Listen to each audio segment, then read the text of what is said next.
Eu tenho que me ocupar, me preparar para ocupar o lugar do meu propósito. Faz sentido buscar primeiro o reino de Deus. O que é o reino de Deus? Não é comida nem bebida. O que é o reino de Deus?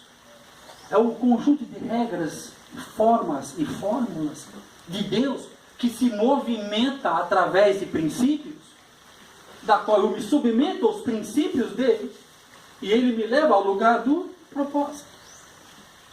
E quando eu começo a funcionar e caminhar para o propósito, como Abraão que caminhava para um lugar, Deus falou para Abraão, sai desse lugar e vai para um lugar que eu vou te mostrar. O que ele fez? Ele saiu. Sai desse sistema. Se vocês lembrarem quem era o pai de Abraão, que é Terá, essa promessa não era para Abraão, era para o pai dele. Nós já falamos sobre isso umas aulas atrás aqui. Essa promessa do patriarcado na fé era para o pai dele. Só que o Abraão tinha mais um irmão, esqueci o nome dele, preciso decorar o nome desse camarada. Nessa trajetória, esse irmão de Abraão, ele morre. E o pai de Abraão sente muito a dor da morte desse menino. E fica muito pesaroso.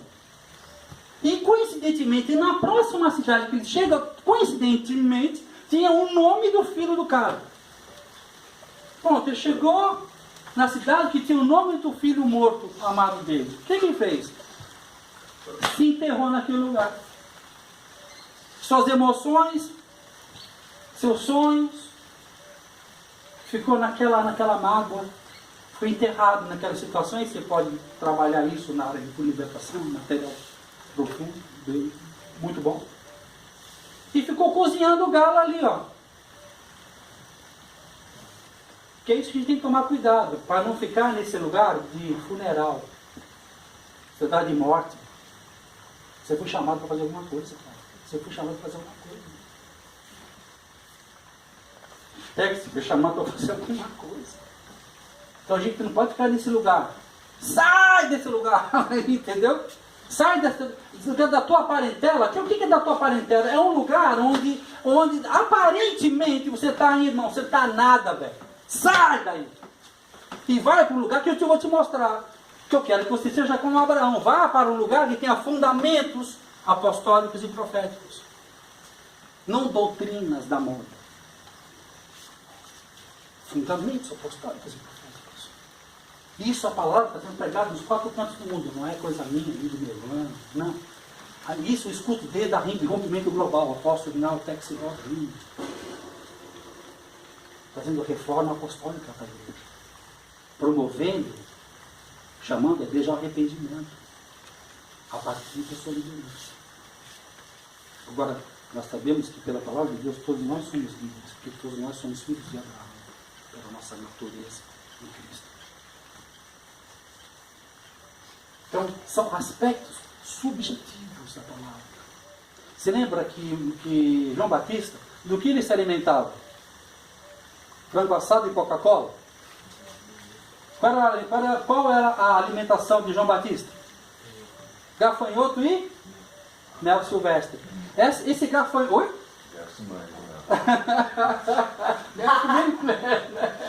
Então, essas coisas tinha que ter uma habilidade. O gafanhoto, existem 2 versões para ele. Tá? Um gafanhoto que é gafanhoto mesmo, só que não é esse gafanhoto que tem aqui no Brasil. Acho que até conversei sobre isso. Um gafanhoto que tem lá em Israel, o bicho é desse tamanho assim, parece dessa grossura assim. Parece uma lagosta. Eu vi dentro de um vídeo assim, com álcool assim. Nossa, parece um lagostão, né? Ó, 2 gafanhotos daquele lado, mano, entendeu? Já era. Tá? Então existe isso, e tem uma planta que ela nasce embaixo da areia. Eu gosto mais dessa, em termos de visão profética. Tá?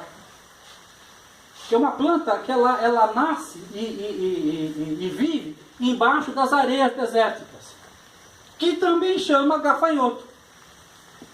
Eu gosto muito dessa. Por quê? Somente com um entendimento Ele conseguia saber aonde que estava escondido. Entendeu? Ele tinha uma revelação de um alimento escondido. Está entendendo o que eu estou falando? O profético tem a capacidade de ver o alimento onde ninguém mais vê.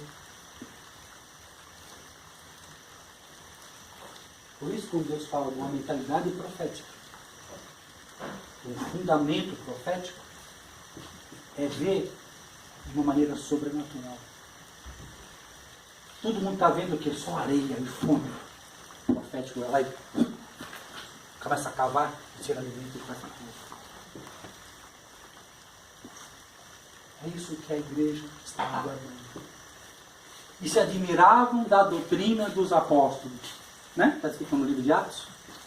Como que começou a igreja? A igreja começou com 2 dons. Quais são os 2 dons que começou a igreja? Apóstolos e profetas. Apóstolos e profetas elegeram presbíteros, pastores, mestres. Não estou exaltando os dons apostólicos e profetas. Não é a exaltação do dom, mas é a necessidade desses encargos. Por quê? O que está acontecendo? Quando eu tento movimentar a minha vida sem esse fundamento, eu posso até começar a crescer alguma coisa na minha vida, mas eu vou sempre... Ou eu vou... É que nem uma obra, né? Ou ela vai afundar, ou ela vai cair, desviar. Porque essa pedra de fundamento apostólico e profético, ela dá firmeza para não afundar, tá? E me dá uma direção aqui para eu não me desviar. Quando não fala na Bíblia, uma mente, um sistema perverso, no original é escoliose, isso é a mesma coisa escoliose da coluna, a pessoa tem a coluna torta, pervertida. Então o profético evita o desvio. O apostólico evita de se afundar. Então o fundamento é quando você vai bater muito na mesma tecla. Sempre que eu falo isso para vocês, eu vou bater muito, doravante eu vou bater muito nessa tecla. Porque a fé vem, continua do jeito que é o versículo. A fé, continua o versículo também, por favor, quem souber, lógico. A fé vem, eu vou falar de novo, até falar ele certinho, porque tem um mistério nele. A fé vem ouvir a palavra. A fé vem e vem, por que fala 2 vezes? Porque uma vez Deus falou, outra vez eu ouvi. Por que fala isso da palavra? Uma vez Deus falou, outra vez eu ouvi. Por que tem esse detalhezinho? Por isso eu estou te falando da subjetividade. Não da doutrina. Ela fala bem, que você vai mais um sábado, mais um domingo, mais uma terça, mais uma quinta, mais um sábado. Mas não promove o crescimento da igreja. A gente tem que tratar com aquilo que está escondido. Não com aquilo que está manifestado. Por quê? A fé vem e vem, porque uma vez Deus falou, outra coisa eu ouvi. Ou seja, uma vez Deus fala, é logos. Outra vez Deus fala, é rema. Pá. Por que fala? Porque é a continuidade. Faz um tempo que eu tomei essa decisão na minha vida. Eu não vou trazer mensagens novas. Eu vou cada vez me aprofundar mais na mensagem com vocês. Que eu decidi fazer da vida de vocês saber muito uma coisa só, do que ser meia boca e meia dúzia de coisas. Eu sempre ensino as pessoas. Se você souber um pouquinho, onde você vai? Não vai levar nenhum. Agora, se você souber bastante uma coisa, fala o nome de um médico geral famoso. Fala o nome de um cirurgião plástico famoso. Por quê? Porque Porque ele tomou uma decisão na vida. Eu vou saber muito uma coisa só. É isso que eu vou fazer com vocês. Eu vou bater nessa tecla. Vou bater. Sabe quando fala de fundamento? Vocês já viram para construir prédios? É que põem aqueles pilares que os caras colocam. Putz, eu estava construindo um prédio em frente à minha casa, mano. Naquela etapa de pôr fundamento, põe aquela maquininha, né? Põe o negócio assim. Bater estaca. E aquilo fica. E aquilo vai batendo. E vai entrando aquele terra dentro. Até achar o lugar de recalque. Quando bate umas 4 vezes, aquilo não recua mais, não afunda mais, o que eles fazem? Forma aquela cabeça em cima, né? Eles serram.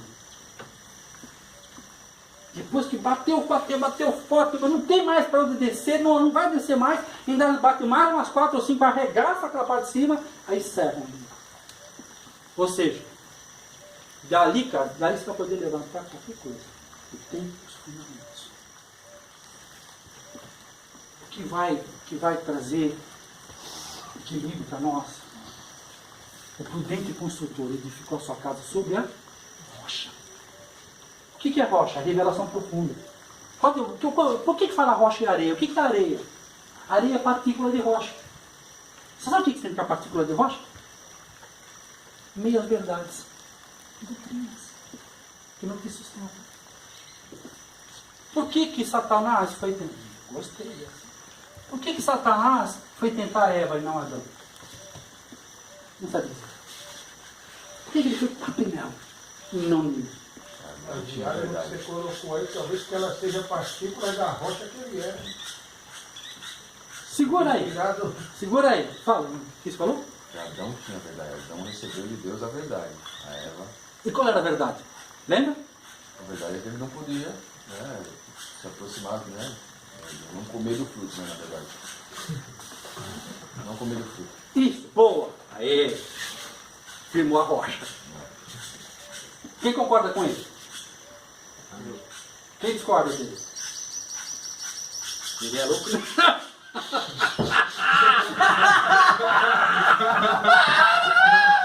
Chefinho, se eu só espirrar, saúde, chefinho. O outro tá filho assim, ó. Eu estou aqui avaliando a pergunta, então eu não vou falar nada. Eu não vou avaliar. Senti um gélito assim, a faca, não. Pode discordar, pode ficar à vontade. Depois eu converso. Pô, pôs os camaradas numa fogueira tremenda, velho. Que é isso, Théo? Pô, seja mais generoso, rapaz. Vou colocar eu na bebida aí? Não, né? Vou passar a pergunta e vou embora, né? Quem vai ter que ficar com o leão é você, não eu, né? Fala a verdade. É isso aí que o irmão falou. Adão, Deus falou com Adão. De todo jardim você pode comer. Da árvore do conhecimento do bem e do mal. Isso você não pode comer. Essa é a revelação. Aí, só que Eva não estava. Aí Satanás, sabendo que ela não estava, vai. Aí, como é que é mesmo o negócio lá que o cara falou? O que Eva falou? Ah, falou que não pode comer nem tocar. Quem falou para ela que eu podia tocar? Deus não falou que não podia tocar. Você percebe o que é religiosidade? É quando fala uma coisa que Deus não falou. E como Satanás sabe que você é movido por uma religiosidade, por um sofisma. O que é um sofisma? Uma meia verdade. Uma mentira disfarçada de verdade. Satanás pega uma. Ela tinha o quê? Ela tinha um conhecimento parcial. Ela tinha um conhecimento. Adão falou para ela. Não foi Deus que falou. Está entendendo isso? Mas é chegado no tempo. E é chegado em que Deus quer se revelar pessoalmente a cada um de vocês. Amém. E quando nós começamos, eu falei para vocês, da adoração Eu já falei uma vez aqui, eu também vou repetir, vou bater essa estaca. Você lembra que eu dei uma definição de adoração? Com uma palavra só? Quem lembra? Que a definição que eu usei. Com uma palavra só, se eu pudesse definir adoração com uma palavra só, centralização. O que é adoração, Tex, na sua opinião, se pudesse restringir e resumir com uma só palavra? Centralização. É quando eu ponho Deus no centro. Toda vez que eu faço adoração, eu vou trazendo Deus para o centro. O centro da minha existência. A árvore da vida estava no centro do jardim. Você sabe por que a árvore da vida estava no centro do jardim e não na ponta?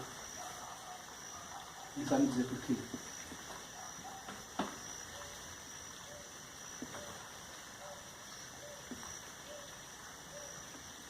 Qual é o ponto mais perto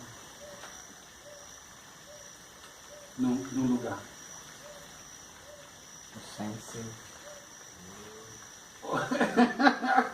Por quê? Porque ele nos ama tanto, que ele fica no centro. Porque o centro é o lugar mais perto de todos os lugares. Se eu for para cá, não estou muito. Quem está para lá vai ficar mais longe. Agora, se ele ficar ao centro, todos têm acesso. Rápido. Porque ele está no ponto mais perto de todos, ao centro. Então, quando eu adoro, como dois corpos não podem ocupar o mesmo lugar no espaço e tempo, é uma lei da física. Quando eu adoro, eu saio do centro. Porque, acima de tudo, nós somos adoradores de nós mesmos. E por nós adorarmos os nossos planos e nossas ideias, que a gente está aqui. Estão entendendo? Quando você começa a adorar, se você parasse de adorar e você já parou de adorar os seus planos, que os seus planos são falhos e te faz ficar frustrado, quando você começa a se render a ele na adoração, você começa a sair do centro e ele começa a tomar o centro. Toma o seu trono, toma o seu trono, Senhor, sejas tu o centro da minha vida, sejas tu o centro do meu viver. Quando você vai adorando ele, você vai tocando em posição, você vai saindo do trono e ele vai tomando o trono. E quanto mais ele vai tomando o trono, ele vai dando a você poder. A autoridade você já tem. Você já nasceu com autoridade. Porque nós somos da terra. Na terra, nem Satanás nem Deus pode. Porque eles não têm autoridade. Porque a terra é nossa. A terra é nossa. O papai construiu a casa e a casa do filho. A bagunça que a gente está fazendo com isso, a gente vai dar conta. Mas a casa nossa é nossa. Por isso que ele chama para estar conosco. Por quê? Porque ele sabe que você tem autoridade na casa. Mas você tem autoridade, mas não tem poder. Eis que darei sobre vós poder. A autoridade ele já deu no novo nascimento. Restaurado. O cajado, o anel, novas sandálias. Isso nós conquistamos novamente a autoridade pelo novo nascimento. Agora nós temos o poder, que é pela submissão e centralização. Agora, nós não vamos alcançar centralidade de Deus com doutrina. A gente vai alcançar a centralidade de Deus com fundamentos apostólicos. Não, agora. É isso que nós precisamos, papai. Nós precisamos, papai. Nós precisamos da tua centralidade. É verdade. Nós precisamos, pai. Nós precisamos ficar livres de doutrinas, estruturas pensantes que nos escravizam, que nos colocam numa posição não verdadeira. Pai, nós não queremos ter conhecimento histórico e doutrinário. Nós queremos ter uma revelação pura e simples de quem o Senhor é, de quem nós somos e qual é o nosso destino. Ó Espírito Santo, nos leva. Assim como o Senhor levou aqueles discípulos, com aquele homem do cântaro que levou os seus discípulos a um lugar alto, ao cenáculo, e ali foi servida a Santa Ceia. assim nós queremos também ser guiados. Espírito Santo, Tu és o homem do Pai.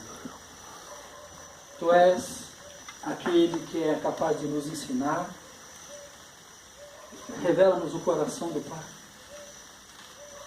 Nós sabemos que quando o Senhor revela o coração do Pai, o Senhor revela a nossa natureza, a natureza do Pai e o nosso destino.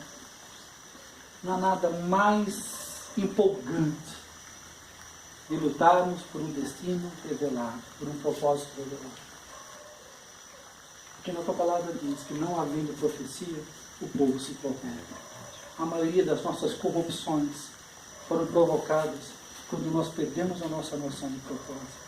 Davi pecou com Betseba, quando ela estava guerreando as guerras, mas ficou no palácio. A ociosidade trouxe uma monstruosidade de ação nesse lugar.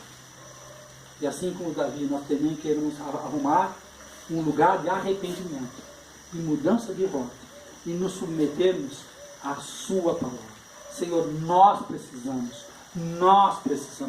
somos a noiva, nós precisamos da unção apostólica e profética, nós precisamos de nossos pés estar firmes na rocha, nós precisamos das portas celestiais abertas sobre nossas vidas, nós precisamos das janelas de entendimento sobre nossas vidas, porque nós somos descendentes de Abraão, nós não somos evangélicos, nós não somos católicos, nós não somos da religião, nós somos daquela qualidade de existência que decidiu sair de um lugar de segurança para um lugar de esperança em Cristo Jesus. Que assim seja, Senhor, nossas vidas, que essa semente que foi compartilhada nesses 60 minutos, Senhor, venha a crescer, a multiplicar a 30, a 60 e a 100 por 1 na minha vida e na vida deles. É o meu desejo, é a minha oração, em nome de Jesus. Amém. Amém. E amém. Glória a Deus, Pai.